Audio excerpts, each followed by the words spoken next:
Inin kesengi ke arpo South Tarik Ulu Bayar Hajar arpo ke office jong ke District Tuberculosis Officer West Jante Hills lengba ke National Tuberculosis Elimination Program kala penlong ke jing pensengu thu pat ba halor ke jing pang TB da ke ba penlong da ke bike rally harengkat ke tenghung pensawa kabala sedang namadan mi mentedu ter surok ba bat yat lengba ke yau musyang bat penkut pat ha District Tuberculosis Center ha Panaliar Jowai.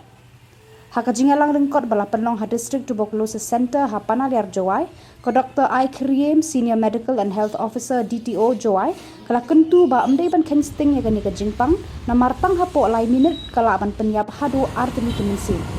Haka ni kasini tapen kuburam ru ikinong tray kani kakunan kumjuru yaki asya.